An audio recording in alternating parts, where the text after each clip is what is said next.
Thank you for coming today. It's another great day in the city of Harrisburg, and we're even more glad that we have some good news to report. That the the historic Harrisburg Artifact Auction was a great success. And I know that you've been following the excitement that the auction brought to the city of last week. As you all are aware, that the Thompson administration are happy to report the auction success to you and the citizens of this great city of Harrisburg.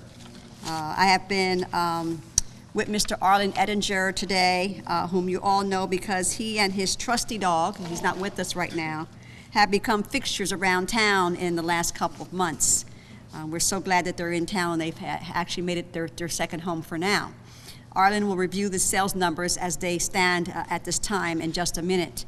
Overall, right now, we're pleased to say that the total sale is $3.1 million, $143,795. That net figure to the city will be $2,577,911. This amount will pay for the debt incurred, as we have always said, by the city by leveraging the artifacts. This amount will liquidate that debt, so we're pleased to announce that that is yet another piece of debt that is being liquidated. We talked about the Harrisburg Hilton transaction, that we were able to get $17 million defeased from the taxpayers' backs, and yet we have another $2.5 million that will be defeased, and that loan will be finally closed and official. We're glad to hear that, and I'm sure that our creditor will be glad to hear that too. So it just goes to show you that the amount that we're going to be paying off the debt will certainly go to the true story we've been saying, that we've been, quite frankly, on the road to recovery. The city of Harrisburg does pay its debts, and that's certainly a loud and clear message that we'll be sending out to those ladies and gentlemen who we borrowed the money from. The city of Harrisburg is not teetering on bankruptcy. As you know, we fought very hard to prevent from that happening, and we were very successful because we knew that we had put the right plan on the table for this community. And this is the first real indication, actually I will say the second real indication, that the city of Harrisburg has turned a corner and will now enter a post-recovery mode of operation.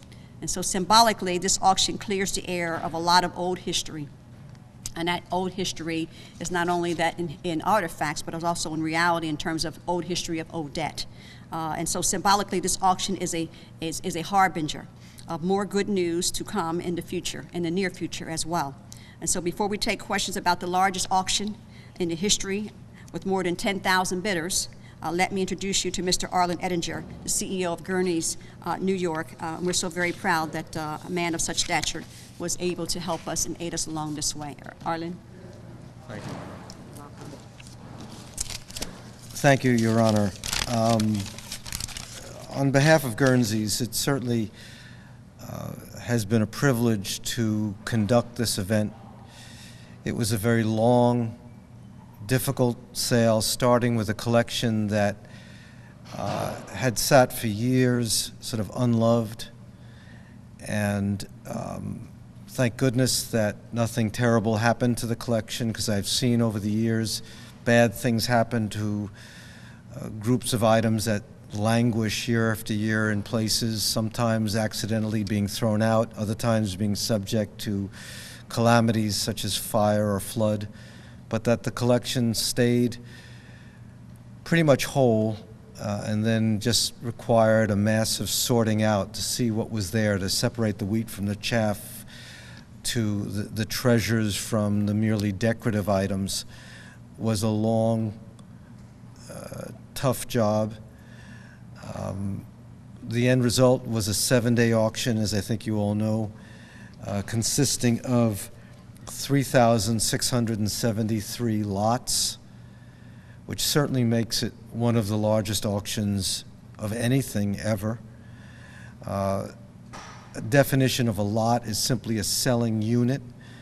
So if you realize that many selling units in this auction consisted of more than a single item, you come to understand that there were many more than 3,673 items being sold. What the actual tally of numbers of items, I don't know, and I doubt anybody will ever know. In fact, how do you even count? There's a set of 6 chairs is sold as one lot. Is that one item or 6 items? but it's not about how many things there were. It was about an auction that generated massive enthusiasm.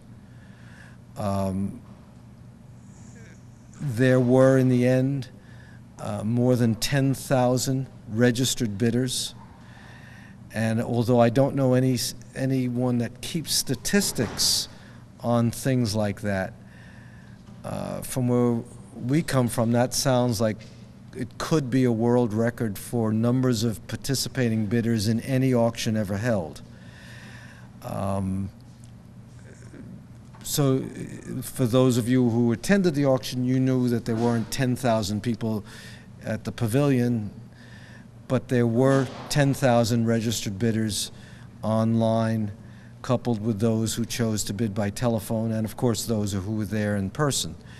For every registered bidder, there were many, many other people who were simply watching as this process unfolded on the internet. So there were really hundreds of thousands of people paying attention. There were bidders from every state in the Union and from approximately 40 countries. It shows the level of interest in this sale. If one wanted to really get very, very specific, there were probably 50 or more world records set in terms of very narrowly focused categories of items.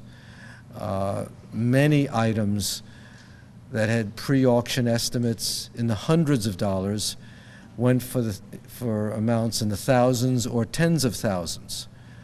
And that doesn't happen too often. We made no attempt to for lack of a better term, well, we made no attempt to underestimate items, but used prior sales records to come up with estimates. So, to the best of our knowledge, if something had an estimate of $300 to $500, that's what we thought it would likely sell for, and that it might have gone then for 20 times that amount is simply, I think, a reflection of the excitement people felt for items coming from the Harrisburg collection. I will say that from Mayor Thompson, Bob Philbin, Dr. Brenda Alton, Raleigh Bay over at the water purification plant, and many, Paul Francis here in the room with me, many people within the city government went way out of their way to make our life here as easy as it could be, and something greatly appreciated. Wonderful people. People who tried their hardest because of their love for this city. And look, I'm an outsider, but as the mayor said, I feel like this has become a second home.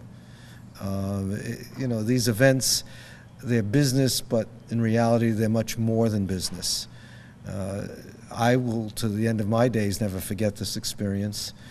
I've been threatening to write a book about some of these events, the John F. Kennedy auction, the Elvis Presley auction, artwork of the Soviet Union.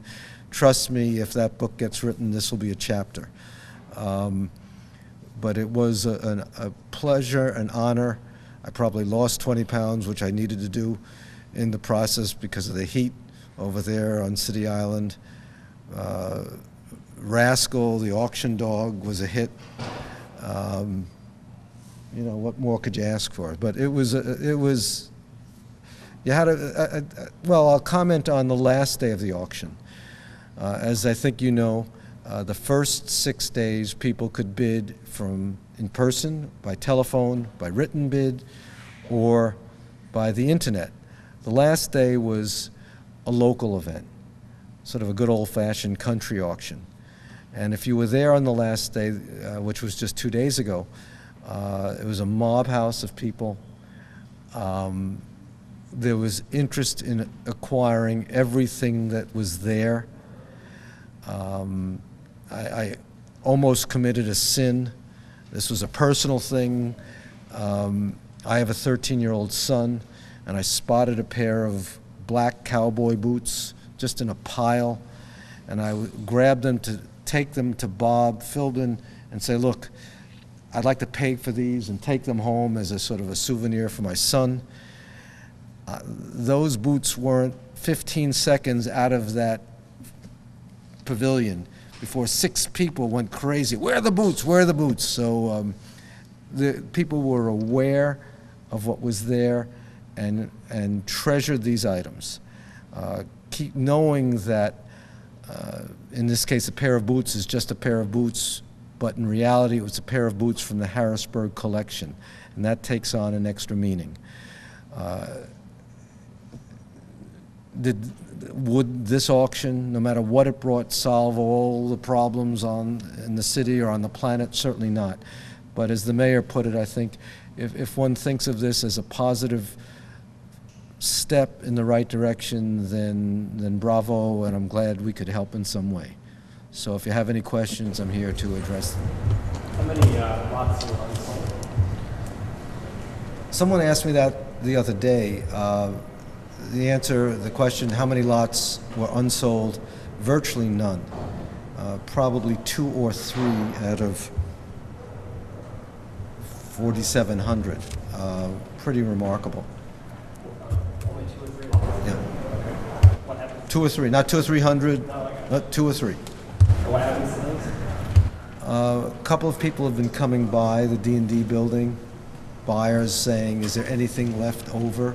And in truth, we weren't able to take every single thing from the D&D, so where someone is serious, if we offer it at a fair price and they're willing to pay for it, we'll sell it, and that will add to this total. A much more significant addition to this total will come in a few months' time. We've been saying that hopefully in September, but we'd rather do it right than do it fast. We'll be doing a follow-up auction of many hundreds, if not thousands, of additional items, mostly paper, ephemera, in the form of rare photographs, certificates, correspondence, and other kinds of documents that were just too numerous. They just kept coming out of the nooks and crannies of the places where this material was stored. So rather than in an inelegant fashion, just throw them all together at the end and say, all right, we have a whole box of extra paper, seeing the enthusiasm for this kind of material during the auction, because it was similar material in the auction for sure, we came to the decision not long ago that this ought to be a separate auction which will just add to this tally. And we will be doing that and keeping everyone posted of that. But when you realize that you take a photograph of a Native American setting that might have brought $700 or $800, a photograph that was probably estimated at $50 to $75, that this follow-up auction can make a real significant addition to this sale. It's not just a few dollars thrown on. Will you do that in New York? We will do that in New York, I think. Arlen, on your estimates, you said that you didn't lowball some of these artifacts. But if we look at Doc Holliday's dentist chair, sold for $40,000. Your estimate was at $4,000 to $6,000. Was that an issue of authenticity? Is there any problem with validating these artifacts? You don't. Estimates are based on precedent. So if you have comparables to look at, it becomes easy to estimate an item. Something that's similar to other things that have been sold repeatedly over the years publicly at auction are easy to know what they may sell for. Something as unique as that object is very, very hard to predict what it would sell for. And if you put in a high estimate, it may make the ego feel good, but if it does anything, it tends to turn bidders away. So if we, in a sort of cocky fashion, said, "Oh, well, that'll certainly sell for $30,000 or $40,000," well, we didn't know that, and there was no precedent to point to. So, risking the possibility of someone saying, "Well, gee, it's going to sell for $30,000 to $40,000," that's too rich for my blood, I'm just not going to participate, would be a strategic mistake. We don't create the items. There's no precedent to look to. I don't see anything wrong with that estimate. You seem to be impressed by the amount of stuff that was there and the quality of stuff that was there. Do I? Do you have any comments on Do I seem to be impressed? Do you have any comments on the acquisition of all this stuff and the I'm sorry, amount do I? of- Do you have any comments on the acquisition of all this stuff and the time and energy that it took to get Well, it? sure. To a degree, it was, I'll describe it as a machine gun acquisition, meaning that if you shoot enough bullets, you're going to hit some targets and you're going to miss others, which could account for the diversity of material in the collection. There was everything from treasures, and I am not saying to trash, but there were treasures to items that were simply decorative items, that to the people who bought those decorative items, they were just as happy as the people who bought the treasures. To someone who had a lower budget to spend and bought a painting nicely framed on canvas that happened to be a reproduction of a more serious painting, well, if that person was able to get that painting for $300 and that painting is going to sit in their living room for the next 10 years, that brings just as much pleasure as the item that sold for $50,000 to the person who could afford that. It's sort of mind-boggling that so many things could be acquired. I don't know what year the acquisition started and what year they ended, but Mayor Reed was certainly was a busy guy. What more can I say? I've spoken with pride about how many, many years ago Guernseys did what generally is viewed as the world's largest auction, which was the contents of the ocean liner, the SS United States, the superstructure of which remains in Philadelphia to this day. There we had hundreds of thousands of objects, but when you think about it, there was a sameness to those things. If you had dinner plates, you had 10,000 dinner plates. Well, you looked at one, you looked at them all. So although numerically far larger than that, this collection, in many ways, was a harder event to conduct than that sale because of the way the collection was found, the physical setting that we were working within, and other factors. In the end, the heat at the pavilion. So it was a tiring event, but one that, again, we're very, very proud to have conducted. It will always be on my list. If there's another time when I'm speaking to another group like this down the road, it will be one of the first things I mentioned, that Guernseys did the Harrisburg auction. We have nothing to be unhappy about, nothing to be embarrassed about, only to be proud about this event. Near the end of your summary, when you were talking about the high level of enthusiasm that people had for these items, it sounded to me like you were saying that there was a lot of enthusiasm, aside from their historical value and their value as artifacts, just an enthusiasm that was related to perhaps the bizarre nature of this whole collection and how it came together and the big story surrounding it. Is that what you're referring to? I don't know. I found that in general, not just specifically this collection, if we were to hold two auctions, and somehow magically the material in each auction was identical, but one auction was made up of material that came from 10 different antique shops, things that hadn't gotten sold and just were sort of languishing in these antique shops. And the other collection was, the other group was from a single collection, whether it was a person who had assembled it, an institution, but it was a cohesive collection, meaning that it was all gathered in one way. There's a much greater level of enthusiasm for that second example, the single owner collection. It has sort of a magical quality.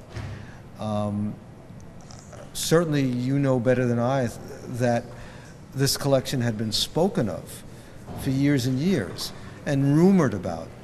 I don't think anybody really had the answers, but does this collection really exist? Is it good? Is it not good? So the level of interest was pretty great, I think, when the floodgates opened up and we let people at it. And there was a quote that was given on the talk show we had this morning with Bob Philbin. Some caller called in and said something to the effect that he had been a dealer in Lancaster County for 40 years or something like that, an antiques dealer. And as you know, Lancaster County is home to great antiquing, one of the best, most fertile areas in the country. And he said he'd never seen anything as great as this in terms of an auction. And I'm not looking to pat us on the back, but just the assemblage of material, the whole happening. It was a happening. I mean, there were people. There was a very nice husband and wife. I think they were married, sitting in the front row. They arrived from Santa Fe, New Mexico. Were very active bidders. Were there every single moment of the auction. They were the first to arrive and the last to leave. They could not have been more charming, but they weren't just an old couple looking, because they had nothing better to do that day. They were involved every step of the way, and they were there from Santa Fe, rented a U-Haul truck locally, and could barely fit in all their purchases, and just said it was the greatest time they've had. And he, interesting, in addition to that story, is that gentleman, I'm just reminding myself, sold some things to Mayor Reed many, many years ago, and remembered the mayor, and had the fondest memories of the mayor, and bought some of the same things he sold to the mayor back. You figure. Did you get a chance to meet Mayor Reed? No. Would you have liked to? Sure, why not? There was the first lot in Sunday's auction was a set of horns, and there was a very nice inscription on the back of it from trying to think of his name, something Pete. Tombstone Pete, which was a lovely inscription to the mayor. What do you say? My compadre, or something like that. We've had good times, and it was just sort of a touching inscription. So we thought to include it as the first line, because at the time, I've heard of you know the mayor, I don't, and I've heard him described as everything from a saint to the devil. It's not for me to make any judgment. We were the people chosen for the job. That's it. I know we had one of our reporters, Dennis Owens, I'm sure you've spoken to him at one point, and I know he was asking about the Philip Arnold ship. Apparently Mayor Reed purchased a ship that was being sort of the water treatment plant, I believe, at some point. It's basically a bunch of wooden planks. Did you come across anything like that? No. Doesn't ring a bell. Okay. Sorry. Safe to assume that the difference between the net and the city state is all the Guernsey Commission. But understand that it's Guernsey's commission, not Guernsey's profit. We spend a considerable amount. We spent a considerable amount to do our best. Were they all your expenses, or did the city share any expenses of running the auction? Our expenses. And did that estimate change? Because the earlier figure was a net $3 million and $2.7 million. Did the repeat that question? So the Sunday estimate, unless I got it wrong, was that it was like a net of $3 million and a $2.7 million take for the city. That's look. I, for one, could barely stand by the end of Sunday, and many journalists were calling like every 5 minutes, what's the total, what's this, what's that? And I wished I didn't even answer those calls. Not that we had anything to avoid, but I didn't have the numbers, and what you're hearing may either have been, I can't account for it. The math hadn't been done at the time. Was So. there a pre-agreed percentage commission? Of course, is a commission. So there's a preset. Not a preset amount. Percentage, sure. Mayor Thompson, could you go over those numbers again, the ones that you mentioned? In terms of the amount, overall, the total of sale was 3.1 million, 143,795. And the net figure of this, to the city is $2,577,911. So, but if you're estimating about 200,000 short, and it's tomatoes. Yes. So you said that amount the city netted is going to go to pay the debt that had been taken with Yes, that. yes, and the object as collateral. in 2007, the city had a $14 million budget deficit. And at that time, I was chair of Public Works, and I introduced legislation for the then mayor to sell the artifacts as a way of trying to not use it as collateral, which was reported in the Patriot News.